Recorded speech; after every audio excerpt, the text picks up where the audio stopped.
ነቢ መሐመድ ሰለላሁ ዐለይሂ ወሰለም ሀብታም ነበሩ ወይስ ድሃ ነበሩ? እንዲህ ተብላችሁ ብትጠየቁ መልሳችሁ ምን ይሆን? እስኪ ስክሪን ላይ እንደምታዩት አንድ መጽሐፍ አለ። በጣም ግሩም የሆነ መጽሐፍ አምዋሉ ነቢዩ ሰለላሁ ዐለይሂ ወሰለም ከስበን ወኢንፋቀን ወተውሪፈን ይላል መጽሐፍ። የነቢ ሰለላሁ ዐለይሂ ወሰለም ገንዘብ በውርስ ያገኙት ሰርተው ሸቅሎ ያገኙትና እንዲሁም ደግሞ ስጦታ ወይም ሰደቃ የሰጡት ይላል መጽሐፉና አህመድ ዙሐይሊ መሰለኝ የጻፈው መጽሐፉን። ነቢ ሰለላሁ ዐለይሂ ወሰለም በጣም ሀብታም ነበሩ። በጣም ወላሂ መልታይ ሚሊዮነር ነበሩ ነቢ ሰለላሁ ዐለይሂ ወሰለም። አት ዘ ሴም ታይም ግን በጣም ለጋስ ነበሩ። ሀብታቸው በማያስታውቅ መልኩ ወይም በቃ ልታዩት በማትችሉት መልኩ ለጋስ ነበሩ።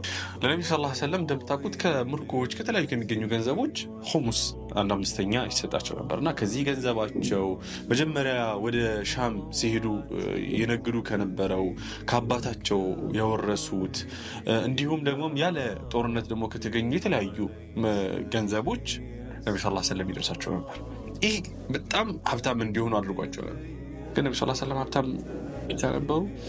ወላሂ የሚገርማችሁ አንድ ሰሐቢ መጥቶ በአንድ ተራራና በሌላ ተራራ መካከል ያሉ የቤት እንስሳቶችን ከብትና ፍየል፣ ይሄ ግመል ምናምን ማለት ነው፣ በግ ምናምን ወሰደው ይሉት ነበርና ያ ሰውዬ ሄዶ እሱ ያለውን ነው የምነግራችሁ፣ መሐመድ የሚሰጠው ድህነትን የማይፈራ ሰው መስጠት ነው።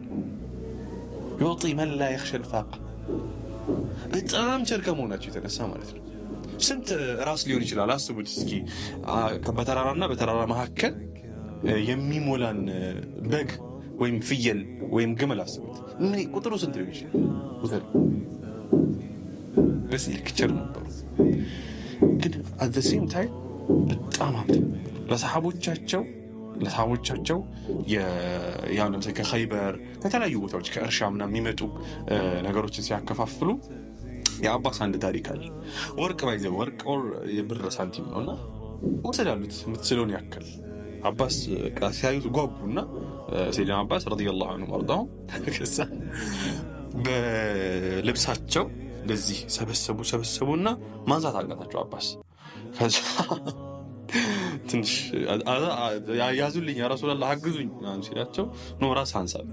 ከዛ ቀነስ አደረገ። አሁንም አልቻለውም። በቃ ብዛቱን አስብ አልቻለውም። አሁንም ሶስተኛ ጊዜ በኋላ ላይ እየተንገዳገደ እንትንም ተሸክሙት ሄደና ነቢ ሰለላሁ ዐለይሂ ወሰለም አይተውት ፈገግ አሉ። በዚህ ልክ ቸር ነበሩ ነቢ ሰለላሁ ዐለይሂ ወሰለም።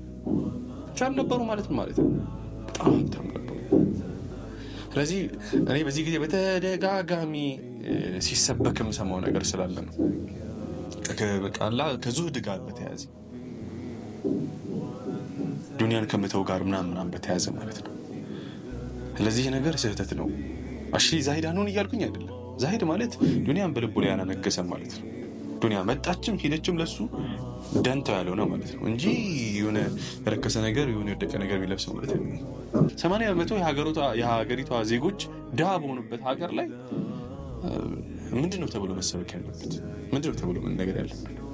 አንዳንዴ እኮ የሆነ ነገር ሐቅ ስለሆነ ብቻ አይደለም የሚወራው። ይህ ሐቅ ሰዎች ጋር ሄዶ ምን ተጽዕኖ ይኖረዋል ተብሎ መታሰብ አለበትና መሳጅዶች ላይ ሙሐደራዎች ላይ ምናምን ከዱንያ ጋር በተያያዘ በጣም ነገሮች ጥሩ ባልሆነ መልኩ ይሰበካሉ። ከዛ በኋላስ መለሰ ትለመናለህ። እዚህ ነገር ስህተት ነው። ነገሮች የሚወሩበትን ቦታ መለየት ይጠበቅብናል። ነብዩ ሰለላሁ ዐለይሂ ወሰለም አላኩል ያል ይሄ ነበሩ። መጽሐፉን ከፈለጋችሁ ይዩት። እያንዳንዱን ነገር በመረጃ ነው የሚያስቀምጠው። ተቃራኒ ሐሳብ ያላችሁ ሰዎች እንግዲህ ሐሳባችሁን ሼር ልታደርጉ ትችላላችሁ። ሰላም አለይኩም ወራህመቱላሂ ወበረካቱ።